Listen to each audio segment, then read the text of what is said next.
Bale ಸಿಕ್ಕಾಯ್ತು. ಈಗ ದಾಸನಿಗೆ surgery ಬೇಡವಾಗಿದೆ. Operation ಮಾಡಿಸೋದಕ್ಕೆ killing star ಹಿಂದೇಟನ್ನ ಹಾಕ್ತಾ ಇದ್ದಾರೆ. ತಿಂಗಳು ಕಳೆಯಿತು, 6 ವಾರಗಳು ಕಳೆದೇ ಹೋಯಿತು, ಆದ್ರೆ ಆಪರೇಷನ್ ಮಾಡಿಸ್ಲಿಲ್ಲ. ಈಗ ಬೇಲ್ ಕೂಡ ಸಿಕ್ಕಾಯ್ತು. ಇವತ್ತೇ ಬಿಜಿಎಸ್ ಆಸ್ಪತ್ರೆಯಿಂದ ದರ್ಶನ್ ಡಿಸ್ಚಾರ್ಜ್ ಆಗುವಂತ ಸಾಧ್ಯತೆ ಇದೆ. ಬೆನ್ನು ನೋವು ಚಿಕಿತ್ಸೆಗಾಗಿ ಆಸ್ಪತ್ರೆಗೆ ದಾಖಲಾಗಿದ್ದಾರೆ ದರ್ಶನ್. 1.5 ತಿಂಗಳಿನಿಂದ ಆಸ್ಪತ್ರೆಯಲ್ಲೇ ಇದ್ದಾರೆ. ಸರ್ಜರಿ ಮಾಡಿಸ್ಕೊಂಡಿಲ್ಲ, ಬರೀ ಫಿಸಿಯೋಥೆರಪಿ, ಆಸ್ಪತ್ರೆಯಲ್ಲೇ ಕಾಲಹರಣ. ಈಗಾಗಲೇ 6 ವಾರಗಳಿಂದ ಕೇವಲ ಫಿಸಿಯೋಥೆರಪಿ ಅಷ್ಟೇ ಮಾಡಿಸಿರೋದು. ಭವಿಷ್ಯದ ದೃಷ್ಟಿಯಿಂದಲೂ ಕೂಡ ನೋಡಿದ್ರೆ ಸರ್ಜರಿ ಮಾಡೋದು ಡೌಟ್. ಸರ್ಜರಿ ಮಾಡಿಸಲ್ಲ ಅನ್ನೋದು ಗೊತ್ತಾಗ್ತಾ ಇದೆ. ಡಿಸ್ಚಾರ್ಜ್ ಆಗಿ RR ನಗರ ಮನೆಗೆ ಬರ್ತಾರಾ ಅನ್ನುವಂತ ಪ್ರಶ್ನೆ. ಯಾಕಂದ್ರೆ ಮನೆಯನ್ನ ಈಗಾಗಲೇ ಫುಲ್ ಕ್ಲೀನಿಂಗ್ ಎಲ್ಲ ಮಾಡಿಸಲಾಗ್ತಾ ಇತ್ತು. ವೈದ್ಯರ ಸಲಹೆಯನ್ನ ಪಡೆದು ಹಿಂದೆ ಡಿಸ್ಚಾರ್ಜ್ ಆಗ್ತಾರೆ ಅನ್ನುವಂತ ಮಾಹಿತಿ ಕೂಡ ಲಭ್ಯವಾಗ್ತಾ ಇದೆ. ಸರ್ಜರಿ ಮಾಡಿಸ್ಲಿಲ್ಲ, ಬೇಲ್ ಸಿಕ್ತು. ಬೇಲ್ ಸಿಕ್ಕಿದ ನಂತರದಲ್ಲಿ ಸರ್ಜರಿ ಅವಶ್ಯಕತೆ ಇದ್ದಂಗಿಲ್ಲ.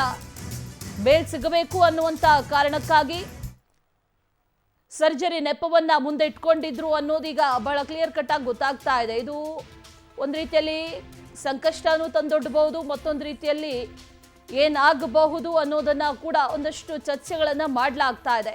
ಆಪರೇಷನ್ ಮಾಡಿಸೋದಕ್ಕೆ ಹಿಂದೇಟನ್ನ ಹಾಕ್ತಾ ಇದ್ದಾರೆ.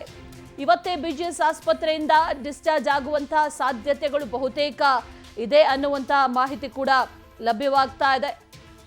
ಭವಿಷ್ಯದ ದೃಷ್ಟಿಯಿಂದ ನೋಡಿದ್ರು ಕೂಡ ಮುಂದಿನ ದಿನಗಳಲ್ಲೂ ಕೂಡ ಈ ಸರ್ಜರಿ ಮಾಡಿಸೋದು ಬಹುತೇಕ ಡೌಟೇ. ಯಾವುದೇ ಕಾರಣಕ್ಕೂ ಕೂಡ ಸರ್ಜರಿ ಮಾಡಿಸೋದಕ್ಕೆ ದರ್ಶನ್ ಒಪ್ತಾ ಇಲ್ಲ ಅನ್ನೋದು ಕೂಡ ಗೊತ್ತಾಗ್ತಾ ಇದೆ. ಜೊತೆಗೆ ವೈದ್ಯರ ಸಲಹೆಯನ್ನ ಪಡೆದು ಇವತ್ತು ಡಿಸ್ಚಾರ್ಜ್ ಆಗುವಂತ ಸಾಧ್ಯತೆ ಇದೆ ಅನ್ನುವಂಥ ಮಾಹಿತಿ ಕೂಡ ಲಭ್ಯವಾಗ್ತಾ ಇದೆ.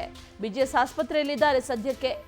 ಬೇಲ್ ಸಿಕ್ಕ ನಂತರದಲ್ಲಿ ಇನ್ನೇನಾದರೂ ಸರ್ಜರಿ ಮಾಡಿಸ್ತಾರಾ ಅಂತ ಅಂದ್ಕೊಂಡ್ರೆ ಖಂಡಿತವಾಗ್ಲೂ ಇಲ್ಲ. ಬೇಲ್ ಸಿಗುವಂತ ನಿಟ್ಟಿನಲ್ಲೇ ಈ ರೀತಿಯಾಗಿ ಸರ್ಜರಿ ನೆಪವನ್ನ ಒಡ್ಡಿ ಬಹಳ ಎಮರ್ಜೆನ್ಸಿಯಲ್ಲಿ ಸರ್ಜರಿ ಮಾಡಬೇಕು ಅನ್ನುವಂಥ ಮಧ್ಯಂತರ ಬೇಲನ್ನ ಪಡೆದಿದ್ದು. ಆ ನಂತರದಲ್ಲಿ 6 ವಾರಗಳು ಕಳೆಯಿತು. 6 ವಾರಗಳಲ್ಲೂ ಕೂಡ ಸರ್ಜರಿ ಮಾಡಿಸ್ಕೊಂಡಿಲ್ಲ. ಕೇವಲ ಫಿಸಿಯೋಥೆರಪಿ ಆಗಿರ್ಬೋದು, ಇನ್ನಿತರ ಟ್ರೀಟ್ಮೆಂಟ್ಗಳಾಗಿರ್ಬೋದು, ಆ ರೀತಿಯ ಟ್ರೀಟ್ಮೆಂಟನ್ನು ತಗೊಂಡಿದ್ದು ಬಿಟ್ರೆ ಬೇರೆ ಸರ್ಜರಿ ಮಾಡುವಂಥ ರೀತಿಯಲ್ಲಿ ಮುಂದಾಗಲಿಲ್ಲ. ಮುಂದಿನ ದಿನಗಳಲ್ಲೂ ಕೂಡ ಸರ್ಜರಿ ಮಾಡಿಸಿದ್ರೆ ಮುಂದೆ ಕಷ್ಟ ಆಗುತ್ತೆ ಅನ್ನೋದನ್ನು ಈಗಾಗಲೇ ಹೇಳಲಾಗ್ತಾ ಇತ್ತು. ಹಾಗಾಗಿ ಸರ್ಜರಿ ಮಾಡಿಸೋದಕ್ಕೂ ಕೂಡ ಹಿಂದೇಟನ್ನ ಹಾಕ್ತಾ ಇದ್ರು. ಆದರೆ ಸರ್ಜರಿ ಮಾಡಿಸ್ಲೇಬೇಕು, ಮಾಡಿಸದೇ ಇದ್ರೆ ಬಹಳ ತೊಂದರೆ ಆಗುತ್ತೆ, ಒಂದು ಸೈಡೇ ಇಲ್ಲವಾಗುತ್ತೆ ಅನ್ನುವಂಥದ್ದನ್ನು ಹೇಳ್ತಾ ಇದ್ದಂಥ ವೈದ್ಯರು ಈಗ ಉಲ್ಟಾ ಹೊಡೆದಿರೋದನ್ನು ಕೂಡ ಗಮನಿಸ್ತಾ ಇದ್ದೀವಿ. ಮತ್ತಷ್ಟು ಡೀಟೇಲ್ಸ್ ಅನ್ನ ನೀಡ್ತಾರೆ ನಮ್ಮ ಪ್ರತಿನಿಧಿ ವೆಂಕಟೇಶ್. ನೇರ ಸಂಪರ್ಕದಲ್ಲಿ ಜಾಯ್ನ್ ಆಗ್ತಾ ಇದ್ದಾರೆ. ವೆಂಕಟೇಶ್, ಗಮನಿಸ್ತಾ ಇದ್ದೀವಿ ಈಗ ಬೇಲ್ ಸಿಕ್ಕಾಯ್ತು. ಬೇಲ್ ಸಿಕ್ಕ ನಂತರದಲ್ಲಿ ಈ ಸರ್ಜರಿ ಆಗಿರ್ಬೋದು, ಮಗದೊಂದು ಮಾಡಿಸುವಂತ ನೆಸೆಸಿಟಿ ಅಂತೂ ಕಾಣಿಸ್ತಾ ಇಲ್ಲ. ಬೇಲ್ಗಾಗಿ ಈ ನಾಟಕ ಅನ್ನೋದೀಗ ಗೊತ್ತಾಗ್ತಾ ಇದೆ. ಇದು ಯಾವ ರೀತಿ ಮುಳು ಆಗಬಹುದು ಮುಂದಿನ ದಿನಗಳಲ್ಲಿ, ಲೀಗಲ್ ಆಗಿ ಯಾವ ರೀತಿ ತೊಂದರೆಗಳನ್ನ, ಸಂಕಷ್ಟಗಳನ್ನ ಎದುರಿಸಬೇಕಾಗಬಹುದು ದರ್ಶನ್, ಅದ್ರ ಬಗ್ಗೆ ಏನೇನು ಡೀಟೇಲ್ಸ್ ಇದೆ ವೆಂಕಟೇಶ್? ಅಶ್ವಿನಿ, ರೇಣುಕಾಸ್ವಾಮಿ ಕೊಲೆ ಪ್ರಕರಣದ ಪ್ರಮುಖ ಆರೋಪಿ ನಟ ದರ್ಶನ್ ಅವರಿಗೆ ಮಧ್ಯಂತರ ಜಾಮೀನು ಸಿಕ್ಕಿದಾಗಿಂದ ಕೂಡ ಆಸ್ಪತ್ರೆಯಲ್ಲೇ ಕೂಡ ಅವರು ಚಿಕಿತ್ಸೆಯನ್ನು ಪಡೆದುಕೊಳ್ತಾ ಇದ್ದಾರೆ ಅಂತ ಗೊತ್ತಾಯಿತು. ಇದರ ಮಧ್ಯೆ ಕೂಡ ರೆಗ್ಯುಲರ್ ಬೇಲಿಗೂ ಕೂಡ ಅರ್ಜಿಯನ್ನು ಹಾಕಿದ್ರು. ಈಗ ರೆಗ್ಯುಲರ್ ಬೇಲ್ ಕೂಡ ಮಂಜೂರಾಗಿರುವಂಥದ್ದು. ಆದರೂ ಕೂಡ ಅವರು ಆಸ್ಪತ್ರೆಯಲ್ಲೇ ಕೂಡ ಇದ್ದಾರೆ. ಯಾಕಂತ ಹೇಳಿದ್ರೆ ಏನು ಆಪರೇಷನ್ ಮಾಡಬೇಕು ಅಂತ ಹೇಳಿದ್ದಂಥ ವೈದ್ಯರು ಈಗ ಫಿಸಿಯೋಥೆರಪಿ ಮೂಲಕ ಚಿಕಿತ್ಸೆಯನ್ನು ಪಡ್ಕೊಳ್ಬಹುದು, ಗುಣಮುಖರಾಗ್ತಾರೆ ಅಂತ ಹೇಳಿ ಅದಕ್ಕೆ ಪರ್ಯಾಯವಾದಂತಹ ಮಾರ್ಗಗಳನ್ನು ಕೂಡ ಕಂಡುಕೊಂಡಿದ್ದಾರೆ. ವ್ಯಾಯಾಮ ಮಾಡುವಂಥದ್ದು, ಟ್ಯಾಬ್ಲೆಟ್ಗಳನ್ನು ಕೊಡೋದು, ಇಂಜೆಕ್ಷನ್ ಕೊಡೋದ್ರ ಮೂಲಕವಾಗಿ ಆ ಕಾಯಿಲೆಯನ್ನು ಗುಣಪಡಿಸಬಹುದು ಅಂತ ಹೇಳ್ತಾ ಇದ್ದಾರೆ. ಹಾಗಾಗಿ ಅವ್ರ ಕುಟುಂಬದಸ್ಥರು ಕೂಡ ಈಗ ನೆಮ್ಮದಿಯಾಗಿರುವಂಥದ್ದು. ಯಾಕಂದರೆ ಇದೇ ಒಂದು ಚಿಕಿತ್ಸೆಯನ್ನು ಕೂಡ ಇನ್ನೂ 3 ತಿಂಗಳ ಕಾಲ ಮುಂದುವರಿಸೋಣ, ಅದಾದರೆ ಅಕಸ್ಮಾತ್ ಏನಾದರೂ ಅದು ಸಿವಿಯರ್ ಆದಂಥ ಸಂದರ್ಭದಲ್ಲಿ ಆಪರೇಷನ್ಗೆ ಮುಂದಾಗೋಣ ಅನ್ನುವಂಥ ಆಲೋಚನೆಗಳಿದೆ ಅಂತ ಹೇಳಿ ಕೂಡ ಪೊಲೀಸರಿಗೆ ಮಾಹಿತಿಗಳು ಕೂಡ ಲಭ್ಯ ಆಗ್ತಾ ಇದೆ. ಈ ಹಿನ್ನೆಲೆಯಲ್ಲಿ ಇವತ್ತು ನಟ ದರ್ಶನ್ ಅವರು ಕೂಡ ಬಿಜಿಎಸ್ ಆಸ್ಪತ್ರೆಯಲ್ಲಿ ಚಿಕಿತ್ಸೆಯನ್ನು ಪಡೆದುಕೊಳ್ತಾ ಇದ್ದಾರೆ.